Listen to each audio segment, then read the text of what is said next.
Bismillah, Assalamualaikum warahmatullahi wabarakatuh.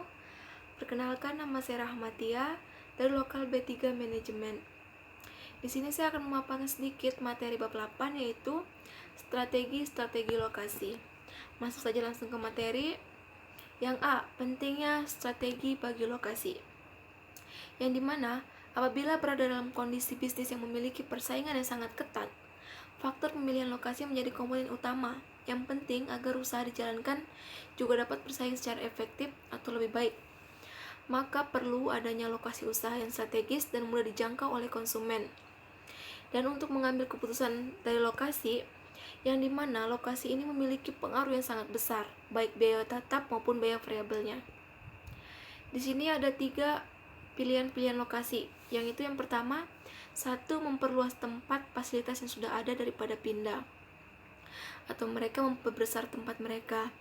Yang kedua, mempertahankan lokasi yang ada sekarang, sementara itu tetap menambahkan tempat fasilitas di lain tempat, atau ada cabangnya seperti itu.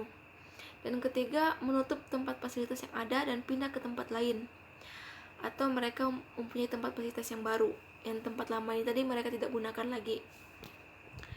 Lanjut di faktor-faktor yang mempengaruhi keputusan lokasi. Yang pertama ada ekonomi pasar, komunikasi internasional yang lebih baik, perjalanan dan pengiriman yang lebih cepat dan dapat diandalkan. Keempat, kemudahan aliran modal antara negara-negara atau mengglobalisasi. Yang kelima, perbedaan yang besar dalam biaya tenaga kerja. Lanjut di globalisasi itu adalah sejumlah faktor yang mempengaruhi keputusan lokasi, yang dimana ada beberapa faktor di sini. Yang pertama adalah produktivitas tenaga kerja. Yang kedua, nilai tukar mata uang, budaya, perubahan perilaku menuju industri, pendekatan pola pangsa pasar, para pemasok dan para pesaing. Di sini ada metode mengevaluasi alternatif lokasi, yang dimana ada 4 metode, yaitu 1. Pemeringkatan faktor, analisis biaya volume lokasi, pusat gravitasi, dan modal transportasi. Lanjut di strategi lokasi jasa. Di sini ada penjelasannya, yang mana analisis sektor industrial adalah pada meminimalisasi biaya. Maka fokus sektor adalah memaksimalkan pendapatan yang disebabkan perusahaan manufaktur menemukan bahwa biaya pada pokoknya cenderung bervariasi di antaranya lokasinya. Dan perusahaan jasa menemukan bahwa lokasi seringkali memiliki banyak dampak pada pendapatan atau pemasukannya daripada biaya yang dikeluarkan. Oleh karena itu, bagi perusahaan jasa lokasi yang spesifik seringkali mempengaruhi pendapatan daripada biaya.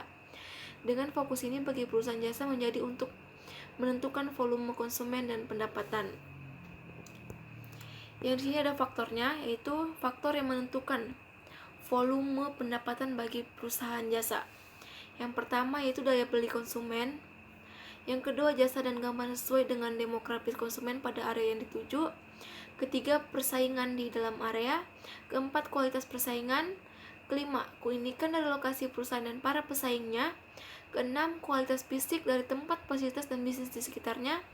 Ketujuh, kebijakan operasional perusahaan. Dan yang terakhir adalah kualitas dari manajemen pengaturnya.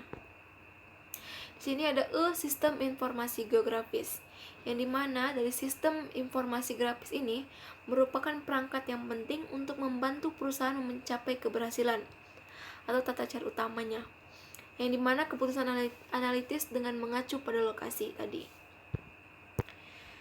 Lanjut, di sini ada beberapa base data geografi yang tersedia dalam sistem informasi geografis, yaitu yang pertama ada data sensus yang dengan blok, daerah, kota, daerah wilayah, distrik kongresional, area metropolitas, negara bagian, dan kode pos.